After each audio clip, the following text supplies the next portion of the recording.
In the first quarter of 2009, the African Development Bank launched a survey of African financial institutions to understand better the constraints they were facing in trade finance. One of the outcomes of this survey was that although credit was a serious constraint, liquidity was an even greater constraint.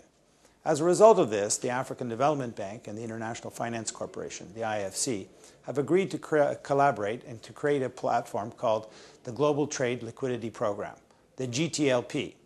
The GTLP brings together more than a dozen donors and financial institutions such as the African Development Bank to pool approximately $5 billion for global trade.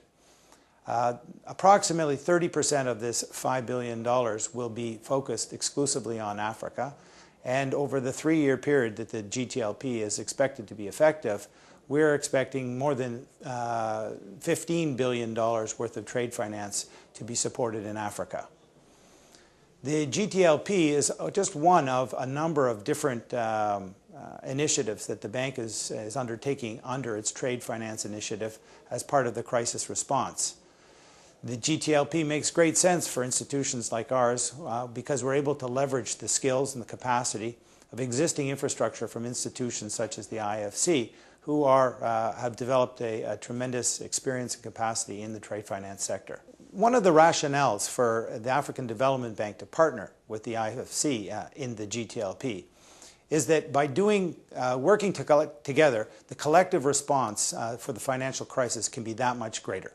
Leveraging the experience of each of the financial institutions that are part of this joint action plan for the crisis response is one of the ways that the African Development Bank can leverage its own resources to have a magnified impact on Africa and assisting them in the financial crisis.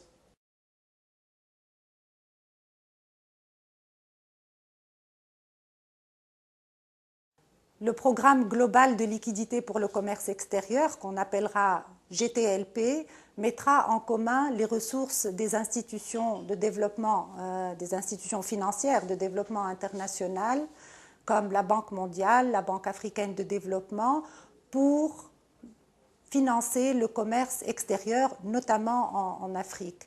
Ce programme-là fonctionne à travers 2 structures principales.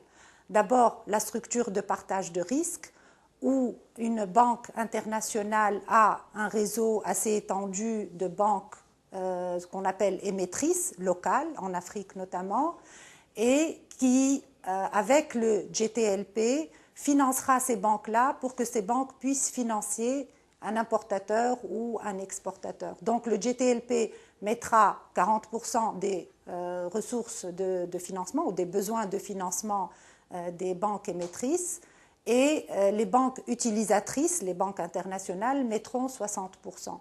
Ce qui permettra d'avoir les liquidités nécessaires au niveau local, au niveau des pays, pour financer le commerce. La deuxième structure, c'est les lignes de crédit directes. Le GTLP va accorder une ligne de crédit à ces banques-là, qui, elles, vont les transmettre aux banques émettrices locales. Donc, ça permettra d'atteindre les petites banques locales qui, sans ce système-là, n'auraient peut-être pas, ne pourraient pas bénéficier de la liquidité du GTLP. Il est clair que le GTLP a un effet de démonstration très important. Le fait que la BAD, la Banque mondiale et d'autres ont mis leurs ressources en commun va certainement donner un message très fort au marché et au secteur financier en général pour qu'ils reviennent au financement du commerce. Donc la liquidité peut-être n'est pas là en ces temps de crise, mais les institutions financières de développement comme la BAD sont là pour combler ce gap et permettre au marché de fonctionner.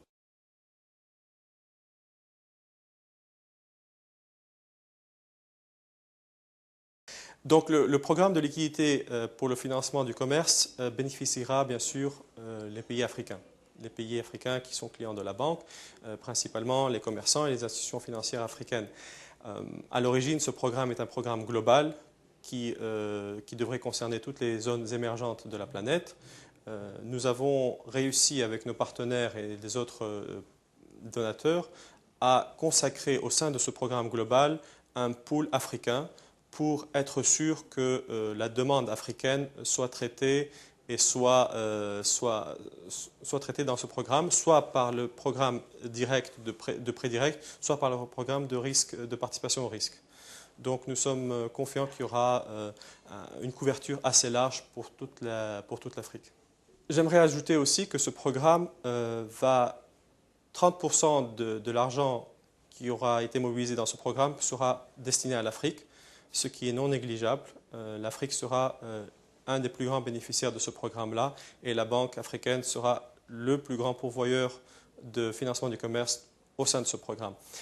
D'autre part, on a prévu un programme de monitoring trimestriel qui nous permettra de calculer, de savoir exactement l'impact qu'aura le programme sur l'Afrique par pays et même au niveau des transactions.